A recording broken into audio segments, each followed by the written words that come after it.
Meeting to order. Start with the Pledge of Allegiance.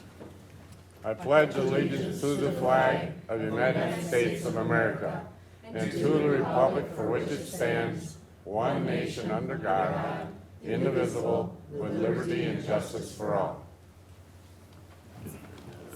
You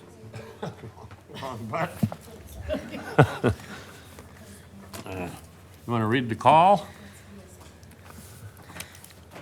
Dear Supervisor, please be advised that the Trempealeau County Board of Supervisors will meet at 7 p.m. on August 18th, 2025 in the county boardroom. All county board members' claims are due in the county clerk's office by noon on August 5th, 2025, so they can be approved for audit committee approval. Sincerely, Mary Martin, County Clerk. Roll call. Bridget Turner. Here. Stacy Klein. Here. Richard Sasha. Here. Lori Severson. Here. Andy Todd. Richard Anderson. Here. Kevin Adams. Dick Miller. Here. Kevin Whalen. Here. John Austin. Here. Don Waldera. Here. Robert Becker. Here. Renee Lyon. Here. Kellen Nelson. Jeannie Nutter. Here. David Larson is absent. Ron Johnson. Here. 2, 3, 4, 5, 6, 7, 8, 9, 10, 11, 12, 13. We have a quorum. Certify the open meeting law requirements have been met by posting and notification. We have a 10-item agenda. Looking for a motion to approve. Move to approve. Motion by Supervisor Turner, seconded by Supervisor Johnson.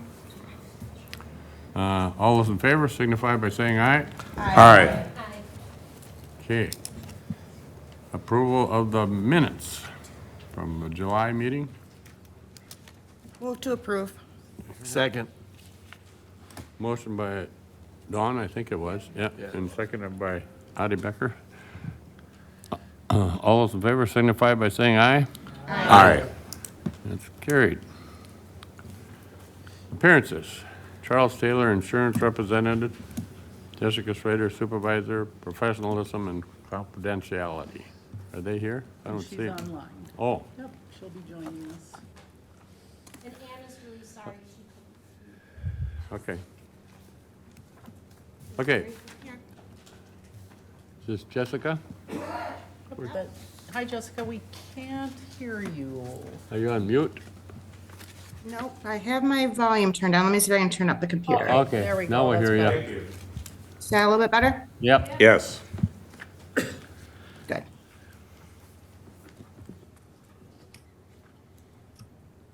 Would you like me to get going? Yeah, go ahead. Okay, let's see if we can share the screen here. One sec.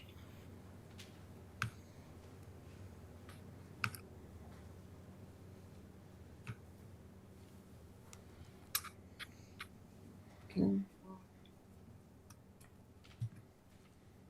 Can you see the presentation? Yes. Okay, great. Well, thank you for allowing me to join you tonight, and thank you for allowing me to do it virtually. And I was taking a peek earlier. It looks like you have a brand new nice space there since I've been there last time, so I'm excited to get up there and take a peek at it maybe this fall. The county and I had spoken earlier this spring about getting together and just doing some professional development because it's been a little bit of time since I've been there to do it for the board. And so I'm sure we have many new board members since then, but also some familiar faces as well. For the folks that don't know me, my name is Jessica Schroeder, and I am a risk management consultant with the Wisconsin County Mutual, which is one of the county's insurance companies. So we've had a long-standing relationship with the county. I've been here myself. It'll be 10 years in September. We're always here. We're here to help with a variety of different issues, and we also see you out and about at different conferences like the Highway Conference and different organizations with the sheriff's departments and so on and so forth. So I'll just go through here. I have about 30 slides and we can kind of chat through it a little bit. But if you have any questions at all, let me know. This is really just meant to be informative for all you folks there today. And then also to give you an avenue. So if you have questions or concerns, to talk to me or talk to county administration or talk to anybody in the Human Resources Department or anybody at the County Mutual, the Wisconsin Counties Association as well. So I want to start out by talking a little bit about what is ethics. I think we're all in positions where ethics is very important. And really, it's just knowing what we ought to be doing, the kind of behaviors that we would do to make a world a better place if everybody was engaging in the same kind of good behavior. And I think in public service, because we are so visible and so many people look to us for the leadership and the guidance that we bring, it's even more important in the public sector than maybe even in the private sector. The public's trust and confidence in its leaders is vital to the success. And I think that's now true more than ever. So it's definitely not an extra. It is something that is included and should be part of everybody's job description, from the board all the way down and all the way back up. If we think about why ethics are important, obviously there's a lot of public trust and confidence that goes into the government's ability to lead and to address. People are looking at you from the community and you're setting the example for them. They're electing you into your positions. You really are those stewards of trust and confidence. And the perceptions really do matter. At the end of the day, it really is what it comes down to, what somebody's perception is. And part of protecting that public trust and confidence is making sure that we're doing the right things. And if we're doing the right things, those right perceptions should be out there. If we think about like three main topics as we start talking about ethics and professionalism in the positions, think about acceptance of gifts or favors. That tends to get us into trouble sometimes. How we're utilizing county property. And we'll go into a little bit of detail what that county property actually is considered. And then conflicts of interest. When you're voting on things, when you're having conversations with folks, when you're doing the day-to-day activities that are part of your jobs there within the county. So if we think about having a good ethical environment, if we have a culture of professionalism when all the leaders are doing all the right things, then we should have a more competitive edge over everybody else. And again, I think now is even more important than ever when we have so many people that are constantly changing positions and we're competing with everybody else and all the other counties out there for the best employees. If we have a good culture at Trempealeau County, the employees are going to be more likely to work at our county versus some of the other counties. So we want to be able to show people that we're doing the right things and that we're people that they can trust. We have credibility. We're efficient. If we're doing ethical things, we're following processes, we're following procedures, we're getting things done faster, we're making good decisions, we're saving money. So again, being good stewards of, from a fiduciary standpoint, of all the people within the county. I think just from a morale standpoint too, people like to work in environments that are good and safe and clean and happy. People feel better about themselves and the jobs that they're doing, the communities that they live in, and the county itself. From a loyalty standpoint, both internally and externally, with all the stakeholders that you're interacting with on a day-to-day basis. And then just at the end of the day, the personal satisfaction, the self-respect that you have for yourself when you know you're doing the right things. You're not doing anything you shouldn't be doing. You're conducting yourself, the way you should be with professionalism, ethically. So when we think about the board in particular, really the board, I believe, has to set an example that reflects the county expectations. If we're asking all the employees out there in the field to act a certain way and to do certain things, we really need to be leading from top down. So the board needs to walk the walk and talk the talk. We need to have you folks doing what we want the rest of the county to do. So when we think about our code of conduct, we're really thinking about the set of rules that are out there, and we have lots of different policies and procedures. There's even statutes that talk about what we should be doing or shouldn't be doing in the rules that each of us are in. Again, we're talking about that public trust. We're talking about being the taxpayer money, again, from a fiduciary standpoint. And again, when that unethical behavior that we were talking about before with theft or fraud or dishonesty, that is really eroding that public trust. So if we think about what are some good behaviors, some good ethical behaviors and professional activities that we want to be engaging in, we want to make sure that we're only making promises that we can keep. I think we see that a lot around election time. People make a lot of promises out there, and we got to make sure if we're making those promises that we're able to follow through, or we're certainly trying very hard to follow through on the promises that we're making. Being honest in our communication with folks. And communication comes in all different forms, whether it's a written communication or it's a verbal communication. So we got to keep that in mind as well. Never overselling your knowledge or abilities. It's okay not to know everything. Not everybody knows everything. We can always come back and we can always get an answer and follow up with that person. So just don't oversell what you know. You don't want to get yourself in trouble by not being able to deliver or giving the wrong information out. If you do make a mistake, which we all do from time to time, quickly admitting it, trying what we can do to rectify it and, do the good things, the right things moving forward, and trying to only accept assignments that are within your realm of expertise. And there's always, I think, a learning curve out there too. If it's something that we don't know about today, but we're willing and we're able to learn and we do that going forward, then maybe we can move on to something else, but trying to work within your limitations and knowing what you can and cannot do. So if we think about different behaviors and where these come from, we all have our own values and principles. And because the world is so diverse, we probably all don't think the same way. Probably don't all feel the same way, and that's fine. I think the world would be, would be a much more bland place if we all did. I think there's definitely pressure from managers or coworkers, or in the case of the board, definitely from the community. There's pressure on us to do certain things one way or another. There's internal pressure as well in the form of our ambitions, what personally motivates us at the end of the day. There might be some external forces, such as family needs. A lot of times we'll see that when somebody does end up stealing or misappropriation of funds or something like that. It started off like it was a family situation. They needed the extra money, and that's how they justified what they were doing. Our long-term personal and organizational reputations, which again, reputations are so important, our legal standings, and the public name as well. There's so much at stake for the counties and the individuals that are facing these ethical dilemmas. I think Warren Buffett said it well when he said it takes 20 years to build a reputation and 5 minutes to ruin it. So if we think about things from that perspective, I think people would really do things differently. And I think in the day and age that we live in with social media and information being spread out there to the world in just a matter of seconds, and everybody has a camera, everybody's got a phone in their pocket. We want to make sure what we're doing, what we're saying, how we're conducting ourselves, if that was to be blasted onto TV, if that was to be in the newspaper, if that was on Facebook, would you want it out there? Would you be proud of what was being displayed or being shown? Or would it be something that would be embarrassing? Or could you get in trouble for that? Or could you hurt somebody or hurt the organization by doing the things that you're doing or saying? So when we think about the cornerstones of ethics and professional behavior, being punctual to all the meetings that we have, all the interactions that we have, working with integrity, being a good team player, even if we don't necessarily always agree with the people that we're working with, we still need to be a team player and treat them with respect, to have that positive attitude, and just constantly strive to be a professional. And I don't really care what job it is within the organization. We all need to try to be professionals. It's a very important situation to do the best job that we can do with all the different things that we're working with. So if we think of our universally accepted ethical values, being trustworthy, like we talked about, treating people fair. Doesn't matter if maybe they've worked there for a long time or they're a new employee, if you're related to the person, if you don't like the person, if the person's different than you, if they vote differently than you do, if they live in a different town, we still need to treat everybody the same. Knowing what our responsibility is and following the line, towing the line, and doing the things that we are supposed to be doing and doing them well, treating people with respect along with the fairness, having compassion and empathy, which I think some days is lost on folks. We want to make sure that we are compassionate, that we're trying to consider all the different perspectives, all the different situations when we're making our decisions, and then being loyal as well, being loyal to the county, being loyal to your coworkers, to your peers, to all the constituents that you're representing, that you're working with every day. If we dive into each one of these topics a little bit, thinking about trustworthiness, again, that your role is first and foremost to serve the county, that you're being truthful to your colleagues, to the public that you're representing, to the vendors, to all the different folks that you're working with, to avoid any actions that would cause the public to question your decisions if they're based on personal interests rather than the public's interests. Sometimes we have to put our personal interests and our personal opinions and ideas aside and really think about what would be the best for the public, what would be the best for the community and the county.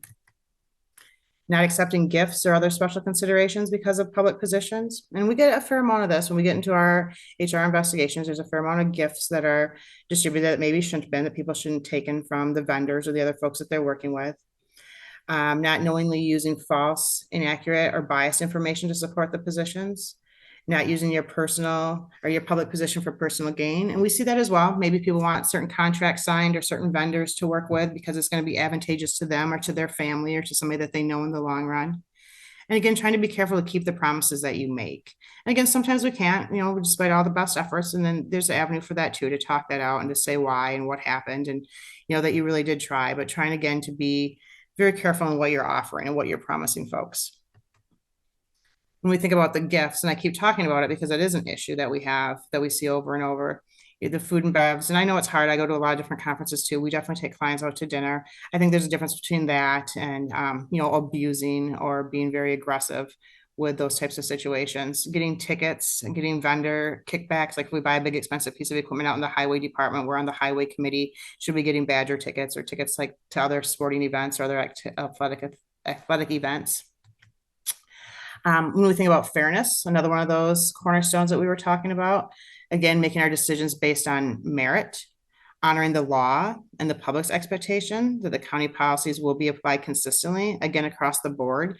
And I think that's where the counties get themselves in trouble, as well as the schools and the cities and the villages, all the folks that we work with. We got to make sure, no matter what we're doing, we're following the policy the same for everybody that's involved. We can't play favorites. We can't treat this person different than the other person. We got to treat every situation the same. And I think the county's in a good position now. We have a great HR department. We have administration. You have us at the insurance company, you have the counties association, you have lots of attorneys that you have access to. If you have questions, if you're not sure, reach out, and any one of us would be happy to help you get the right answers and know what you're doing, if you're doing it correctly or not. Again, supporting the public's right to know and promoting meaningful public involvement, having the meetings, allowing the folks to speak, hearing them out, letting them have a voice. Being impartial and not favoring those who have either helped me or put me in a position to or can potentially help me in the future. Again, promoting equality and treating all people the same. And then excusing yourself from matters that could be beneficial to you or to your family's financial interests or some other way affecting in a positive manner some part of your life. We need to abstain from those types of conversations or votes. Furthermore, on fairness, crediting others' contributions and moving the community interest forward. And again, maintain those consistent standards, being sensitive to the need to compromise, creativity, improving existing policies and procedures that are out there. Just because we've done things a certain way doesn't mean that we have to keep doing that way forever. We should be fluid and we should be constantly changing and evolving and just being the best organization that we can be, the best employees, the best board members. From a responsibility standpoint, we should be trying to improve the quality of life of the people in the communities and promoting the best interests of the public at all times. Promoting efficient use of the county resources, which again, we'll talk about in a second here. Do not use the county resources for personal or political benefit. Representing the official positions of the county to the best of your ability whenever you're authorized to do so. So when we think about our county resources, if you are receiving funds for maybe using the internet at home, are we using it in the right way? Are we using it with our devices, with our iPads and with our phones and our computers? Whatever type of equipment that you might have. We do see issues pop up here too with people not using equipment, not using the technology the way that they should be. From a supply standpoint, are you taking just the supplies that you need from the courthouse? Are you taking extra things from the courthouse? What are you doing with your time? If you're charging the county for X amount of hours for doing work, were you actually doing that work? Or were you doing something maybe that wasn't necessarily work related? I'm assuming most board members don't have access to vehicles, county-owned vehicles, but definitely with the employees that we work with, are they using the vehicles properly? Are they using them for their own personal situations rather than just strictly for work use? There's lots of different county resources that are out there that sometimes maybe people wouldn't think about. Thinking about the personal opinions and again, how they might be different than what the county's position is and making sure that we're not conflicting with those. Taking responsibility for your actions, even when it's uncomfortable to do so. And I think we've all had to go into that position once or twice. Not using information that you acquire in public capacity for personal advantage. You do hear a lot of information. You get a lot of sensitive information. A lot of other people would probably like that information too, but we got to make sure that we're protecting it, that we're maintaining confidentiality, that we're doing the right things to protect all the people that are involved, and that we're not using it from an advantageous standpoint for ourselves or our friends or our family members. And again, talking about what you're promising and being realistic with what you're offering and what you're offering to the public. Giving your best analysis and recommendations and effort in the work that you do every day. You guys do important work. You do hard work and we appreciate it. And we know it's difficult. And it's getting, I think, more and more difficult as the days go on, but try and do the best job that you can and be fair and open-minded. If you do suspect that something is happening that shouldn't be happening, let somebody know. Again, we have policies, we have procedures in place. If you're unsure of what they are, talk to the HR department. They will help you understand what the reporting mechanisms are, who specifically within the county you should be talking to. Like I said, you can come to us at any time. We're always here. We're always willing to learn, what's happening and how we can help you and how we can get involved. We don't want anybody to be in a situation that they shouldn't be in. And if something is happening, let's get in there and try to clean it up in the best way possible. And then again, when we're thinking about confidential information, you're receiving a lot of confidential information. A lot of information comes across your desks that we want to make sure that we're keeping within the county. And sometimes I think it's hard too, because we don't necessarily even think about what all that confidential information is. If we hear the sheriff's department was on a call somewhere, even if we say what the address was or what town it was or it was over by such and such store, people know, and that's identifying information. They know who you're talking about. And we just got to be really careful that we're not sharing things. And a lot of times I think when it happens, it is unintentional, but we're not sharing information that we shouldn't be with people that aren't in a position to know what we're talking about or what we know internally. We also want you to try to be proactive and innovative when you're goal setting and you're considering policies, because you are approving so many different things and you have such an impact. Consider the broader region and statewide implications of the county's decisions and issues. Promoting intelligent innovation and moving forward with all the different things that you're doing day in and day out, your policies and your services that you're offering to the communities. When we think about respect, which is so important, treating everybody with courtesy and respect, even if we disagree with them. I know, again, it's hard and we all have different ideas. We all have different values and different thoughts. Focus on the merit discussions, not on the personality traits or who that person is or other issues that might distract you from focusing on what is best for the community or the county as a large. If you're gaining value from diverse opinions and you're building consensus, you really want to be able to be open-minded and not let your bias, and we're all biased at the end of the day too. Maybe it was a family that we didn't like growing up, or maybe the person's from a different community and they just moved into our community. There's lots of reasons why we might be closed-minded or not be open to hearing what somebody has to say. But I think we would be doing a disservice if we conducted ourselves that way. We got to try to be as ethical and as open-minded and as collaborative as we can be when we're making all these decisions and policies and procedures on behalf of everybody within the county. We want to make sure we're following through on our commitments, keeping other people informed of the information they need to be informed of, and providing timely responses, being approachable and open-minded, because then people will come talk to you and you can help them. You can be a facilitator of change. Listen carefully and ask questions that are adding value to the discussions rather than being punitive or being aggressive or maybe making people feel less likely to talk and to share and to get involved. Thinking about the stakeholders in the meetings and how they're affecting the county decisions. So you want to be involved as much as you can, come to the meetings, come to them prepared, work to improve the quality of life again in the county. That's what we're trying to do, is make it a better place for everybody to live and to work. From a compassion standpoint, I think maybe now more than ever, we need more compassion. We need more empathy out there. There's a lot of people that are dealing with a lot of different situations. We want to realize that some people are intimidated by the public process. For us, it's just second nature. We know what we're doing. We do the same thing every day in and day out. Many of you have been in the public sector world for a long time, but a lot of people don't understand it. They don't know who to talk to. They don't know how the procedures work. They don't know what the process is. We want to try to make their interactions as stress-free as possible, that the county is a good place to go. Like, they are helpers. They can help us get stuff done. Thinking about our care, again, and our commitment to those community members. Staying attuned to and caring about the needs and the concerns, like we said, of the public, of the officials, of the staff within the organization. Recognizing your responsibility to society, the people maybe that are less fortunate too, that maybe need some more help. Considering appropriate expectations to the policies when we have to do that. Like I said, there's times that we have to make exceptions. There's times when we have to change things, and that's fine. Not everything stays the same forever. We want to continue to evolve. We want to continue to make the best possible policies and procedures that we can that can fit the most amount of people. Again, from a loyalty standpoint, we want to safeguard confidential information. Avoid employment, contracts, or other financial, political, and personal interests that can conflict with your public duties. And I'm saying a lot of this stuff over and over because they're the same issues that we run into over and over with the clients that we work with. Prioritizing issues based on objective benefits and burdens to the public interest, not to, again, yourself or your family or your friends or maybe some business associates that you've had now or in years past.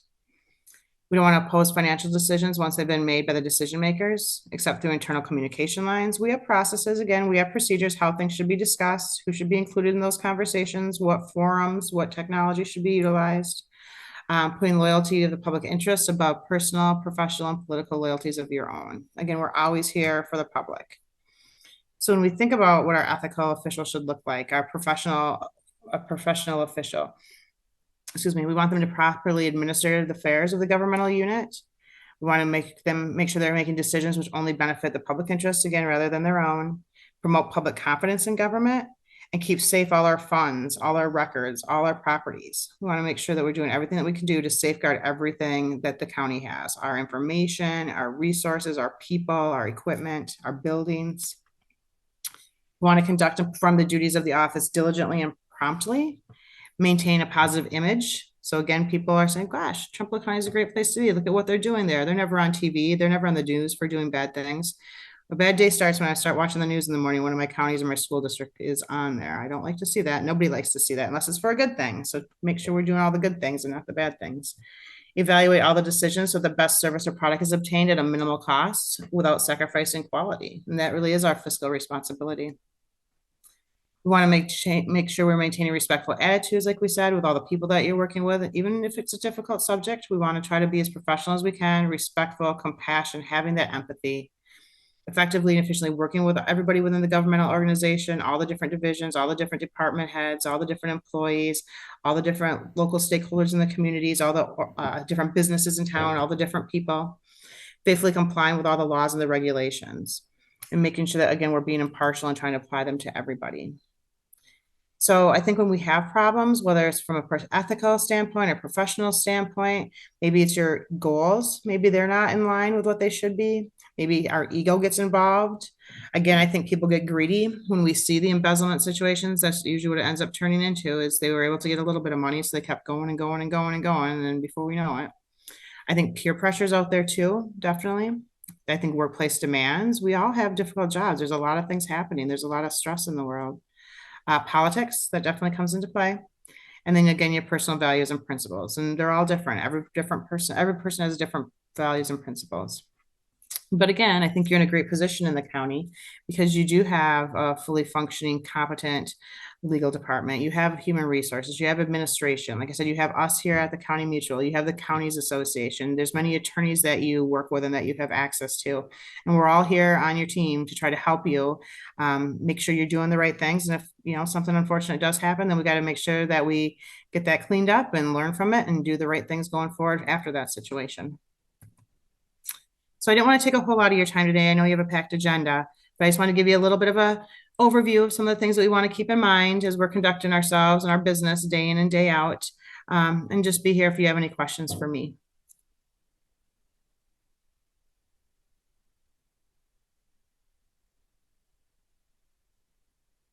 Were there any questions? I didn't have my mic on. I didn't have my mic on. Does anybody have any questions? No questions here, so thanks, Jessica. Yep. You guys have a great evening. Thank you. Yep, Take care. yep. Bye-bye. Item B, Wesley Darrell, an update. She's actually ill tonight, so she'll be here in September. We have a quarterly update from John Sesha, District Attorney. I think there he is. Yep, I'm here, Mr. Chair. Thanks everybody for letting me appear by video tonight. Got some childcare issues this evening with our little one, so yeah, thanks for the opportunity to address you guys as always. I'll address the boring stuff first, or the less exciting stuff first, before getting to the substantive update. In terms of case filings, we filed a total of 618 cases this year among all case types: felonies, misdemeanors, juvenile matters, and criminal traffic. That's pretty much par for the course relative to years past. I think we're pretty much on track to file between 900 and 1,000 total cases for the year, which is consistent with what we've been doing the last 5 years or so. The big and exciting news is that I think since last I had the update with you guys, I think at the last update I was discussing the proposed budget that was going through the lawmakers of Madison, or before the lawmakers of Madison, and how we were trying to get an additional prosecutor position for the county in that budget. Fortunately, it was approved. So come October of this year, we will be able to hire for a second ADA position for the county, which is greatly needed.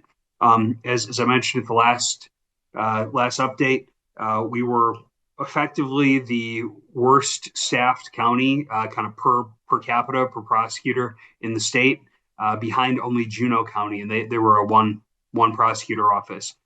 So we were in need of the help, and we're very grateful to the folks in Madison for approving that, or those positions. We're not the only county to get a new position or positions, but we're grateful to lawmakers for approving that in the budget. So come October, or maybe sometime thereafter, you guys will be seeing a new face in the office. We've had the job has only been posted on the state website so far, and we've had a couple applicants in the few weeks that it's been up, which is pretty good, all things considered, given that um, more populous counties like Dane, Waukesha, St. Croix, a lot of Outagamie, a lot of populous, kind of desirable counties for young new attorneys to work in. Also, were awarded positions. So the fact that we have any applicants at all, just given its limited exposure, is a good thing. So that's the new and exciting news.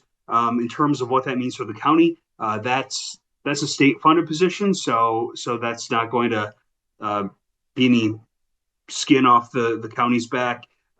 It does mean, however, that we will need some additional admin support staff. So as part of my budget for the next year, we're going to be including a paralegal to address the office's kind of expanded needs, given the new prosecutor position. But yeah, that's effectively the big changes in the office since last we spoke. If anybody has any questions, I'm happy to address those now. I got a John, when you get this new person, there's a grant, is that like a grant? That's all paid by the state, correct? Correct. That is a state funded position. So it is not in any way, it's not, the county does not pay the salary or benefits to that person. Obviously, there are kind of collateral, supplies, expenses, and things of that nature. And then there will be some admin support required to kind of support that position. But that the prosecutor, the attorney position is a state funded position that's not factored in the county's budget. Do they send any extra money along for the extra secretary or paralegal that you're gonna need? No, they don't. They don't. I'm talking with Becky about this. There might be a way to sort of build in some sort of expanded duties that entail duties that meet the needs of some diversion caseload folks, such that there may be some treatment assisted diversion money that could be used to offset some of the position. We're still kind of working on that and figuring out what potentially we could use as an offset, or if we could use some tab monies to both expand the scope of the paralegal position or a new paralegal position, and also fund part of that position at the state level as well. Who interviews that person and hires them? Do you? The new, Me. you do? Yeah. Okay. Yeah. Yep. It's a state position, and I'm the hiring firing authority for that person. Any other questions? Yeah, I do. John, I don't know if you have the answers to this or not, but I'm curious, with our being understaffed for all of this time, do we have an average case turnaround? Is that such a thing? Or do we expect there to be a significant improvement in case turnaround times? What can we anticipate? Yeah, we do have a backlog of cases that it always, we do everything in our power to kind of get those cases reviewed and either charged or not make a decision not to prosecute, or make a decision to have them referred or addressed as ordinance violations. But unfortunately, kind of given the nature of this job, it's just, we're bailing water out of a sinking ship, basically. So it's like, we bail water, we file cases, and it still keeps filling up. And that's been the biggest way one of the biggest ways that our understaffing has been felt is these, what we refer to as under review cases, being delayed in their filing. So it's not not unheard of, and it's frankly pretty common for those cases to sit under review for weeks, if not months, before a prosecutor can get to them, just based on the caseload of folks who are in custody or getting arrested or getting referred that way, that have very sort of fixed and finite filing deadlines that we need to address more timely. So it's my hope that with a third prosecutor in the office, we will effectively be able to get our under review caseload down to a very small number. I don't think you guys want me to take the time to sort of explain why, like, there's always going to be some number of under review cases, but the idea is with this third position, we're going to get that down to the bare minimum, and also be able to kind of allocate more resources to those difficult cases and the victims involved to shepherd those cases through in a more timely way. We're still one judge county, and that's another problem that the judge can talk to you about that will have to be addressed in a future budget session. But my goal here is with the third prosecutor to effectively get the time frame between referral to charging or charging decision down to a very short period of time. So basically what you're saying, we just put some more work on our single judge. Yeah, for better or worse, there have been a lot of substitutions filed. So we're having to, my office is having to sort of split time among a handful of different judges, which has really kind of created a bunch of havoc. So we're having to cover cases in a given week with a judge from La Crosse County, Buffalo County, Clark County, Jackson County, and Judge Radke here in Trempealeau. So it makes calendaring kind of a nightmare. If to the extent that's anticipated to continue, this kind of diffusion of cases to multiple branches and multiple counties, it's really going to make scheduling a lot easier if we have three prosecutors to kind of cover all those different branches. Okay, any other questions at all? Not, thanks, John, for your report, or your update. Yeah, thanks, guys. Have a good evening. Okay. Item D, our sheriff's report, annual quarterly update. Good evening. Although it's been more than 3 months since I have stood here with a quarterly report. This report is only really reflective of the last 3 months. I think the last time you heard from me was potentially the end of last year. I wasn't able to get to a meeting for a quarterly report. So in going through these numbers and comparing them to previous reports, there's nothing really outstanding that we see trends one way or the other. But so this is for the month of May, June, and July, and the calls for service in that period was 3,228 calls for service came into the dispatch center here at the sheriff's office. That's just for sheriff's office response. Each municipal police department is also dispatched by the sheriff's office, as you know, and it's probably about the same amount that come in for our municipal police department as well. I believe annually we handle about 59,000 to 60,000 calls that come into the dispatch center. So these are calls that are either initiated by the sheriff's office, by deputies, or complainants calling complaints. They can be process service items that we take care of. We take out a number for each one of them, and that's part of those calls for service as well. So some of the crime data, in that time period, we had 30 death investigations. While that seems like a lot, most of those are basically calls for a coroner, like hospice deaths or anticipated deaths of some sort, where the coroner basically is the only one that responds. And 6 to 8 of those, we do have deputies respond to them because they're unwitnessed and unexpected deaths. Of those 30, none of them none of them were a result of foul play at any time, of any kind. So, and that is a typical number coming into the sheriff's office for death investigations. So, drug abuse violations, these are calls from, I think my neighbor's selling drugs out of his house to an actual deputy making an arrest for drugs. We got 40 of those in the last 3 months. Again, that's very typical. We are down a drug investigator at this time. I still have not been able to fill that position for a couple of reasons. I'm hopeful that this fall sometime things will change and we'll be able to fill that position. And I'll talk just a little bit more about that here a little bit later. Simple assaults, that's kind of referred to as disorderly conduct.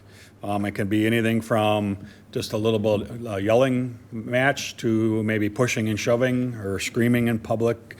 We handled 27 of those at the county level. Again, that does not include the municipalities within the county that have their own police departments. 4 burglaries, 6 thefts, and 2 stolen vehicles in that time period. Again, all pretty normal numbers. As far as crashes, we had 155 of those called into the sheriff's office. 90 of them were deer crashes where we typically don't send a deputy unless there's injury or vehicle is disabled and they need some assistance out there. For the most part, they're referred to the Wisconsin Department of Justice or the Wisconsin Department of Transportation website to fill out that crash report online, but they still have to call the sheriff's office and get a case number. They still have to report it to us even though they go online to fill that out. 49 property damage crashes, 16 injury, and for the time reporting period, 0 fatalities. We do have 2 on the year though at this point, and that's, we're about average right now with 2. So for law enforcement, the deputies issued 233 traffic citations in that time period. 24 non-traffic, the NTC number you see there, that's county ordinance violations that we issue citations for. And 249 written warnings were issued to motorists. All of that resulting in 9 drunk driving arrests for the time period. We did have 13 mental health incidents called into the county. Again, these are not all Chapter 51s. They didn't result in us transporting to Winnebago, but nonetheless, they were all 13 mental health evaluations that we were called out to take care of. So, yep, that's typical. So a little bit about the jail. Today we had 55 in custody. When I say today, that is a very fluid number. On Thursday of last week we had 61, so the number actually fluctuates quite a bit. 14 of those today are Jackson County inmates that we're housing on contract, and 1 is a Buffalo County inmate that we're housing on contract. So 15 total are revenue generating housing people that we have here. And for the last 6 months, we do not, or 7 months, we do not have any in anybody else's jail that we're paying for. So, I'll just talk a little bit about down in the notables. I've got additional bunks in Buffalo County. I'll just talk about that now while I'm on the jail statistics. So at some recent committee meetings, most if not all of you are aware now, we were approved to add the additional bunks that were not included in the original design or construction of the building. The building opened up, it was supposed to open up with 76 beds and be expandable up to 98 just by welding a bunk to the wall that have, we had steel plates pre-assembled in the walls, so it'd be just a simple welding of the bunk into the wall. We were quoted by our vendors back at that time that if we didn't do it then and we wanted to do it in the future, to plan for about $1,500 per bunk to do that. That would have been right around $56,000. So the reason we're talking about this is not because crime has just jumped in Trempealeau County and we're already full. Our jail is a 50-year solution, and we projected that in 50 years we may need 80 or 90 beds, but at the moment we only needed 76, so that's why we designed it that way. Now, we don't have an immediate need, but we do have some opportunity to earn some revenue, and I think taking advantage of that now was a good idea, and it certainly worked out from a financial standpoint in that we were able to find a local vendor to propose the construction of the bunks and installation, 19 total, for a price tag of $9,500. So substantial savings because this opportunity came up now and we were able to do it. Part of the reason we're talking about this is because our neighboring county over in Buffalo is in some pretty advanced stage talks about closing their jail and housing, contracting with us to house all of their inmates. It's moving faster than I thought, actually. They are looking to make a decision in the next month or two. So the construction and installation of our bunks should be complete by middle to the end of October, according to Jeremy, and so we will hopefully be ready on November 1st, should Buffalo County decide that's what they want to do. So at that time, will be a 97-bed facility. We did find that in one cell, they installed one of the 2 plates needed in the wall, so we will not be able to add a bunk there. So instead of 98 capacity, it'll be a 97, and we can house on a continuous basis, we can house 85% of that number. So right around, we're looking at about 82, 83 people that we can house on a permanent basis. And then the remaining bunks or beds are left open for new arrivals or special needs that you may have that cause us to not be able to use a cell block or something. So it's kind of exciting things coming there. Some chance to earn some of the money back that we've been paying out in years and over the years. This does not require me to add additional staff. Because of the design of the old jail, we are adequately staffed for a new jail. But I will put it out there, and we've already started this discussion at the lower committee level, that I am going to be requesting a programming director position, just because there are so many opportunities we can provide to inmates to help them try to be ready when they're released from custody, like parenting classes or financial aid, finance classes.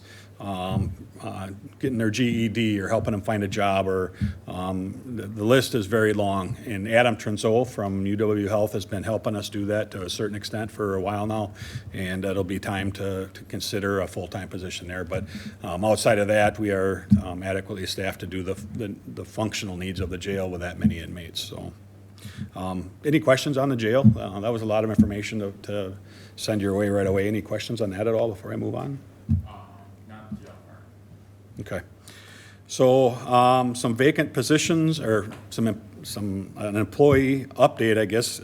Some vacant positions that we continually have. We have 1 female position and 1 jail sergeant position open in the jail. It's 2, but it's very good compared to where we were this time last year. We are going to be opening up a hiring process for a female jailer now. We had one that was very promising, and we got through the background, and then that person withdrew. So, and that was the last one on the list. So we'll be starting a new process. But sounds like we maybe have one interested already that's coming out of criminal justice school, and keep our fingers crossed. So dispatch as well. We're down 1 position out of 9. That seems like it can be stressful, but again, this time last year we were down 4, maybe at one time even 5. So we're moving right along there. We have 2 that are field training, and we'll be filling shifts here very soon, and we'll be hiring 1 more then. Kind of an oddity over the years of my reign as sheriff is we have just a few months ago we had 5 openings in the traffic division. That is unheard of. But we've had 4 retirements this year. We had 1 late last year in the patrol staff, and I had 1 deputy leave for employment in another agency in the county. So we are trying to find 6 total patrol deputies. I made an offer today to a second one in 2 weeks now, so we're down to, and they will be starting on September 2nd. So we're down to a need of 3, and we just closed an application period, 5 applicants. The previous sheriff can attest here. When I was promoted to sergeant back in 2008, one of my first jobs was to go through 124 applications to wean them down to 40 that we would test. It would take me 10 terms to get 140 applications total, the way things are going. And it's this way across the state of Wisconsin and maybe across the nation. I don't see it getting any better. It's just, there's too many factors in play here right now, and so we're in kind of dire straits. I do have an open captain position in the patrol or administration division, and again, that drug investigator position's been open for a number of months, and this is the reason why, part of the reason why. I have to make sure that I can fill my patrol shifts. We have to make sure we have deputies out there that can respond, and that's where those positions are going to come from. So, and then again, with 4 retirements in 1 year, all 4 basically had a full plate of benefits in their cash, and we had to pay out nearly $100,000 just in benefit leave when they retired. So that's a lot of money we have to make up as well.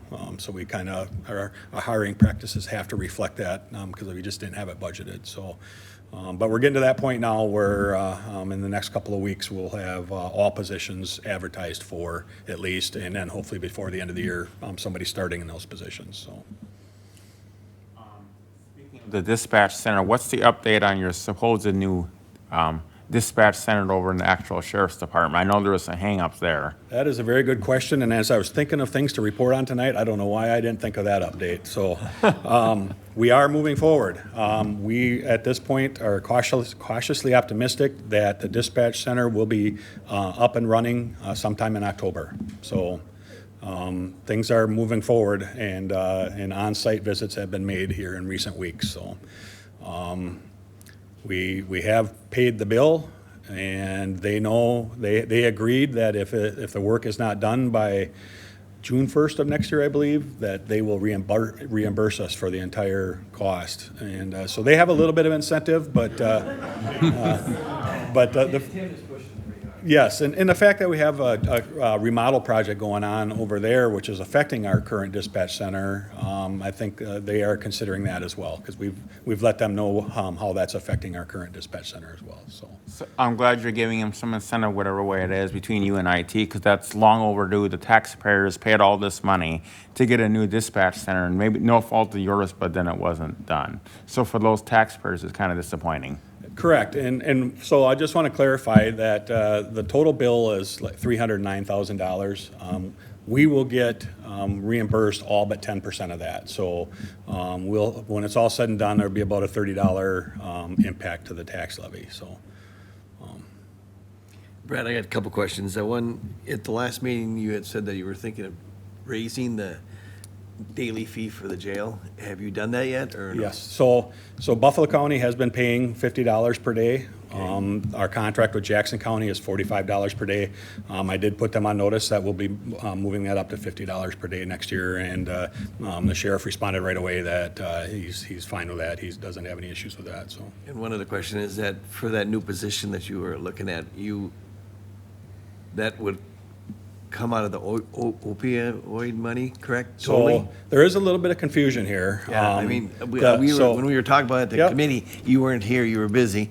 Yep. And I thought you had said at one time you couldn't cover it all out of there, or what? So the position I mentioned just a few minutes ago, the jail programming officer, that is not the position that's being funded by the opioid money. That will be a tax levied position. So my thought is, we will be bringing in another, if we have another 15 inmates for an entire year, that generates about $150,000 to $180,000 of revenue. Of course, that comes with some expenses as well, but it's not a terrible amount of unrealized, or I don't know how you say it, realized expenses, but. The position you're referring to is a jail reentry coordinator, and what that person does is more along the lines of drug addiction and mental health issues. It works closely with our medical people over there, and it will find resources for them to continue any medical assisted treatment they're on to battle their opioid addictions once they're released from custody. It will assist them with job search. It will assist them with basically whatever they need on the outside. It'll form connections with community partners as far as, employing the people, finding health insurance for them. And it's basically related to all inmates, but it's for the mental health and more specifically those that are suffering opioid use disorder. A high percentage of our inmates are drug abuse offenders, they're drug offenders, and a high percentage of those folks have the accompanying mental illness that goes with it for whatever reasons. I'm not a biological person. I can't explain why the mental health comes with the drugs, but I can surmise, I guess, what that would be. So it is 2 positions. That one there, the mental health coordinator is fully funded by the opioid settlement. Yep, and it will be for 3 years. After 3 years, there's a certain amount of money that was pledged by the opioid settlement committee. After 3 years, it'll be evaluated. We will work on creating some kind of a metric that we can judge the success of the program. And if the money runs out after 3 years, it'll be yes to a levied position, or potentially it'll be more opioid money that comes in that is dedicated to that, or we find that it's not working and the position goes away. So, but for the first 3 years, it will be all from the opioid settlement money. Any other questions? For those positions, what sort of licensure are you looking for? Are these social work worker. positions? Yep, social worker, yeah. We were hoping to get a mental health professional in there that could actually do the counseling in the jails as well and take people off of the suicide watches. I don't have the statistic with me, but it's very significant, the number of inmates that are on suicide watches over there. And the state code will not allow anybody but a licensed mental health clinician to remove somebody from a suicide watch. But we were looking upwards of, probably $60, $70 an hour or more, very expensive position, and very low resource base to draw from to hire those that just aren't out there from what we're finding. So we had a lot of discussions with Jamie Kurth from Human Services. She did this particular program that we're going to start. She did that up in the Eau Claire County Jail, and there's very high accolades coming from there about how that position, even today, how that position is making a difference. So. Any other questions? Not? Thanks, Brett. Thank you. I've got one, Sure. Brett. Oh, go ahead. Too late. Sorry. Go ahead. I'll wait for the committee meeting next month. We're debating going between a coroner elected position and a medical examiner. Any feelings on your part that, hey, it's a great idea to do this or not? Because Well, you work directly with them, so yeah, just so- try to get a professional view on it. So I'll say this: I've never worked with a medical examiner, so I don't know what it's like working with a medical examiner. I did talk with all the sheriffs across the state at one point, and it's pretty split across the state. It's probably close to 50-50 as to who has medical examiners. But I think the trend is going towards medical examiners across the state, away from coroners. But I don't have any personal opinion on it, only because I don't have any experience with a medical examiner, and I have not heard any horror stories or anybody telling me to stay away from that or anything like that. So, but yep. You're a busy guy. What's that? I said you're a very busy guy.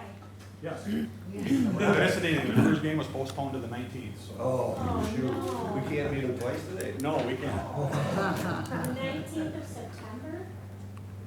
No, just 2 days from now. Or tomorrow. Well, so it's a doubleheader tomorrow then. It's only the second. What is the date? 18th. 18th. Rain. Okay, thank you, Sheriff. Next on the agenda is administrator update. Rebecca? Yep, I'll just make real quick and just letting everyone know the equalized value numbers are out at the State Department of Revenue. Net new construction numbers are out. We are in the midst of budget season. And so I have meetings with all the department heads and sitting down and working through that. The first meeting bringing that forward will be on September 4th at 9 a.m. for the joint budget meeting with exec finance and personnel bargaining, just so you're aware of that. And recently, Recently, I was nominated to the Seven Rivers Alliance Economic Development Group out of La Crosse, and so I'll be a part of that group moving forward as well. So I'm hoping that that creates some good momentum and connections for us. Thank you. What was that was short. what was the assessed value? Did it go up? Yes, it How went much? up, and About how much? I can't remember offhand. It's a good amount, and our net new construction doubled. It doubled. So we were quite low last year, but it's good. I mean, it's positive at least, so. Remember, 1.6, I believe, was the net new construction. we're the second fastest growing county in the state. It should help with the According to- revenue sharing. according to A lot. What I was told last year. So, Wait, could you repeat what you just said? we're the second fastest growing county in the state. Oh, wow, cool. That's good news. Yeah. Okay, resolutions, audit committee.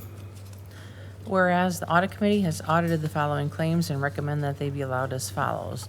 John Austin, $1,797.50. Kevin Adams, $131.50. Richard Anderson, $421.10. Robert Becker, $439.70. Ron Johnson, $306.40. Stacy Klein, $193.40. David Larson, $82.20. Renee Lyon, $250. Dick Miller, $233.60. Kellen Nelson, $68.20. Jeannie Nutter, $467.60. Richard Seisha, $356.40. Lori Severson, 0. Andy Todd, $341.40. Bridget Turner, 0. Don Waldera, $169.60. Kevin Whalen, $192. For a total per diem of $3,800. Total expenses, $1,650.60. For a grand total of $5,450.60. Now be it resolved that the claims be allowed as shown. Introduced by Audit Committee, John Austin, Ron Johnson, Bridget Turner. Second. Motion by Supervisor Johnson, seconded by Supervisor Nutter. I would like to just ask a question. Yes. Is it this month that we start putting our county board meetings on our Your slips? claim sheet, yes, correct. So Yep. this will be the last time we do this then, this approval this way? No, the claims will still be read each time. We're still gonna but- put it through this process? Okay. Correct. So for the month of August, just to clarify, for this meeting, this month of August, we should put this on our voucher. Yep, correct. Thank you. Yep. And if I remember right, now that this will be, our next paycheck will be at the same time as the regular employers, or how does that work exactly? Yep, Friday. This Friday? Yep. And every 2 weeks after that, is what you're saying?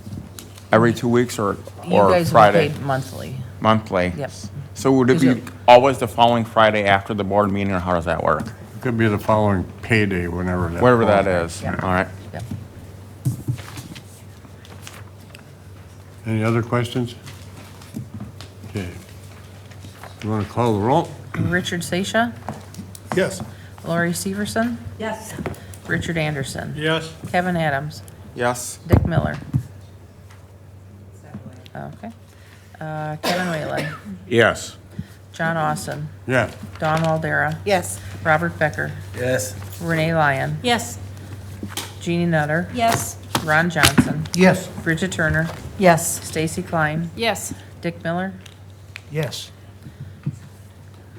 Okay, pass 14-3, yep. announcements and appointments. I know Mary has a couple of announcements, or at I least, do. So the one announcement was to remind you to start putting your county board meetings on your claim sheet each month, so that's done. Is there any opposition to turning those sheets in here after the board meeting? No, if you're done for the month, that would be fine. Just turn them into you, Mary? Yep, or- that would be okay. fine, yep. Okay. month direct deposit? If you signed up ahead of time, you have to sign up once, it goes through a check the first time, because the Federal Reserve have to make sure all your numbers work. The second time it goes through, then it's automatic direct deposit. Just wanted to remind everyone about the the WCA conference next September 21st through the 23rd. And I've got 14 of you guys have signed up. So if you've changed your mind one way or the other since we originally contacted you to reserve rooms and register, you need to let me know. sooner than later. That's all I got. Hey, any questions of her at all? Go ahead, Jean. Oh, I thought you just turned your light on. Oh, no, I forgot to turn it off. Okay, no problem. Committee reports, a budget update, sales tax and general revenue is in your packet. If there's any questions on it, I know where is it?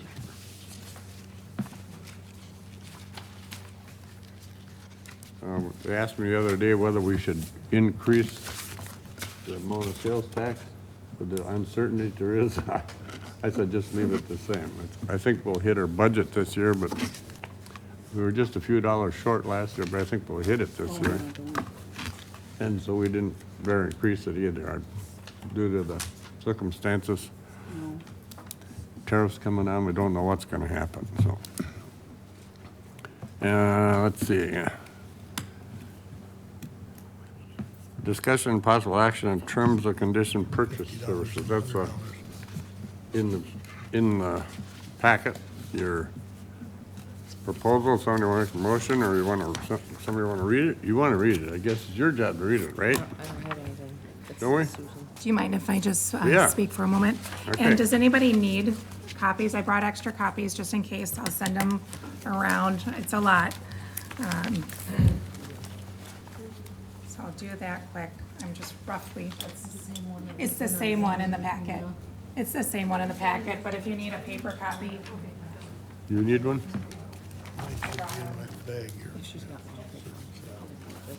You want one here for Mary? Oh, otherwise, we could send them back. Do you want to just tell them what's happening with it? Yeah, if I may. Go ahead. So these are proposed standard terms and conditions for purchase of service contracts for the county.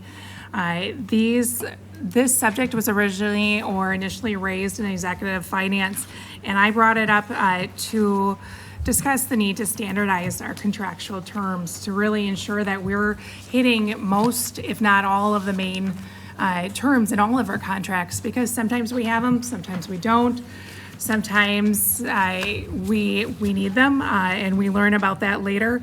And so the goal of this is to say all of the terms for all of the contracts that we are drafting will at minimum include these. It doesn't, thank you very much. This does not deal with large contracts that might be from the state. It would not cover ones, for example, that would be, for example, Microsoft is not necessarily going to agree to our terms. But the goal is to make sure that everything that we are doing, if we have a need to hire a vendor, that we're on the same plane for all of those.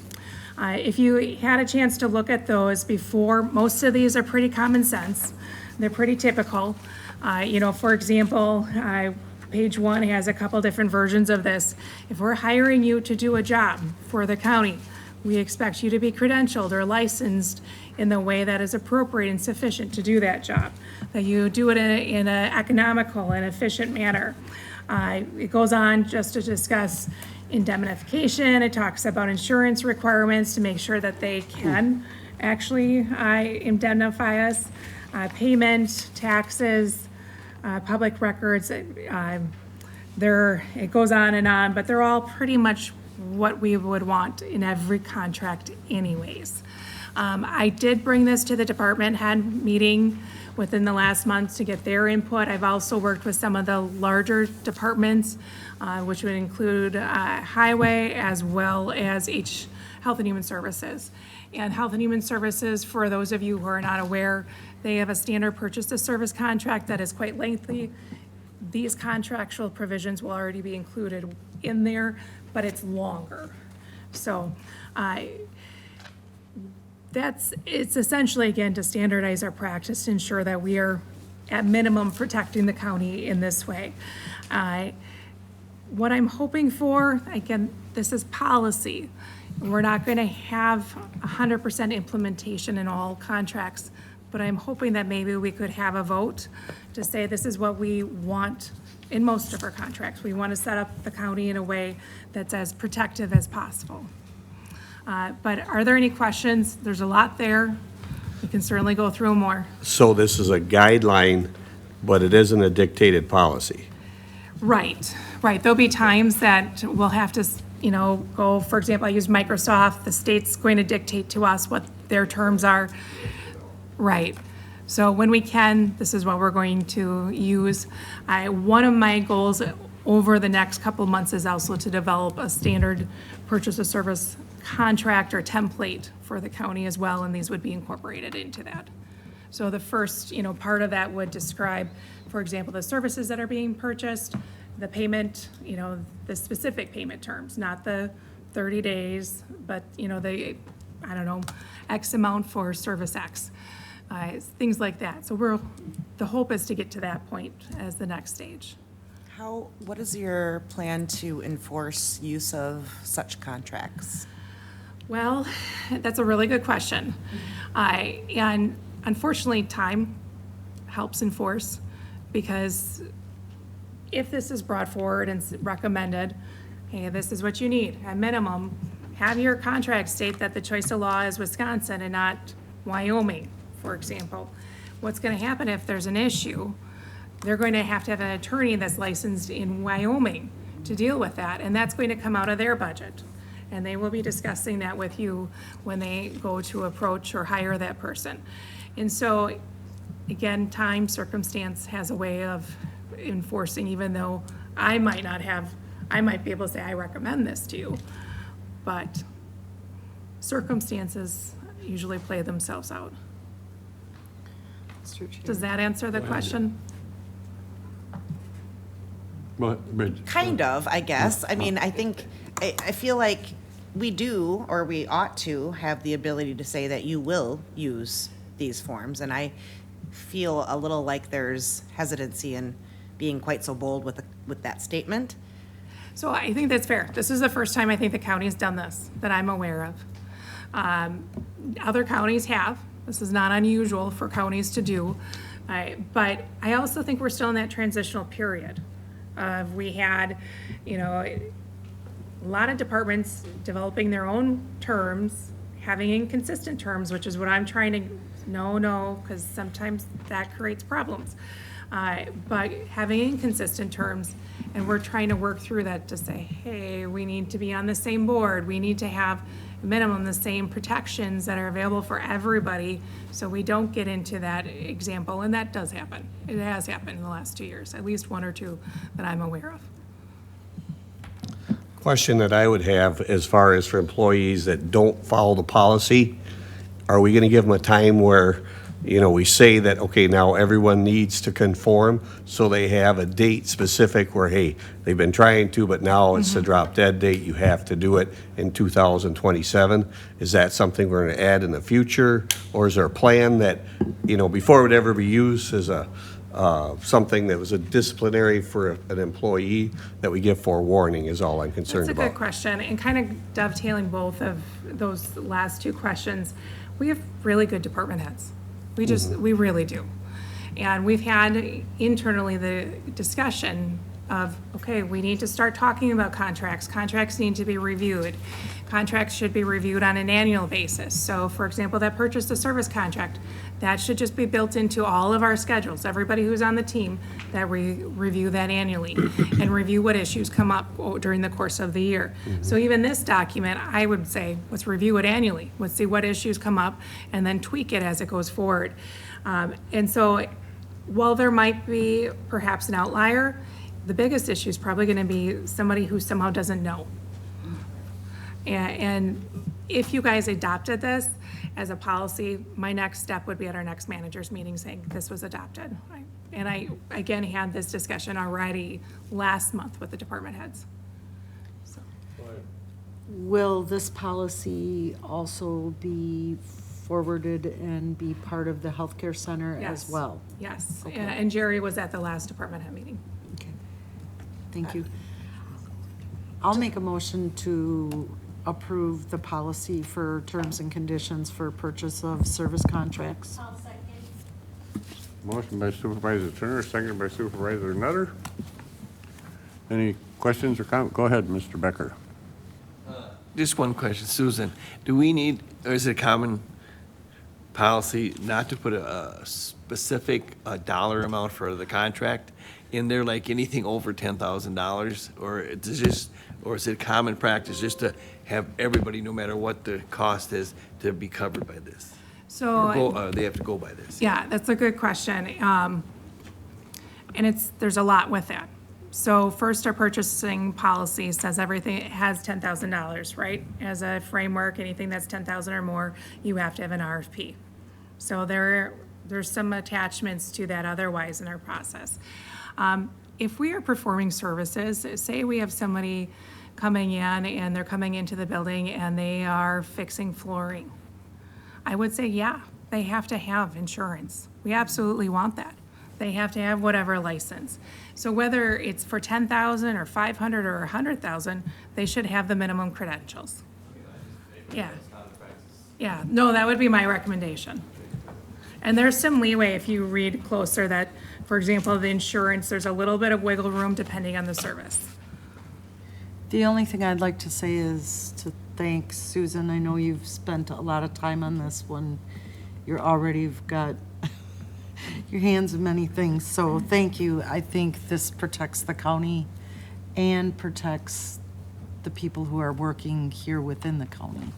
Agreed. Go ahead, Richard. Susan, was there a lot of changes from the old one to this draft? Did you From- make a lot of changes? From the one I circulated Yeah. in maybe July, not a lot. I could probably go through, I know I saw a typo on page 2 or 3, I think there's a second period, I mentioned that exec finance. I added in the independent contractor status language, I think was a new part, if I recall correctly. I'm not 100% certain, I mentioned just a moment ago the insurance and adding a little bit of wiggle room. If they're just here for an hour to do something really basic, that we can deviate from having, the full-blown insurance. I don't recall whether that was part of it or not. I know that was something that I looked at for another contract. Go ahead, Don. I just have one other thought. I know that contract management is challenging. I've been in that world. Is there any of the new software that we're getting, is there any capability of managing or tracking contracts in any of that software that will help with like that annual review period or any of that? That's a good question. I know that I have a meeting coming up on software. I'm not sure if that's going to address that. I'm not sure. Might be Right now, something we're to kind inquire. of, I just doing it know- with Microsoft and. Remembering annual and when contracts are due and all of that is a nightmare, so, yeah. Okay. Any other questions? Now, we have a motion and a second. This involves money, so I suppose it better be a roll call vote. Jeannie Nutter, Yes. Ron Johnson, Yes. Bridget Turner, Yes. Stacy Klein, Yes. Richard Sasha, Yes. Lori Severson, Yes. Richard Anderson. Yes. Kevin Adams. Yes. Dick Miller, Yes. Kevin Whalen, Yes. John Austin, Yes. Don Waldera, Yes. Robert Becker, Yes. Renee Lyon. Yes. That'll do. Okay, Thank you. it passes. Next item on the agenda is correspondence. Is there any correspondence? No correspondence? I like this next item on the agenda, item 10, it's 8:18, and we'll adjourn.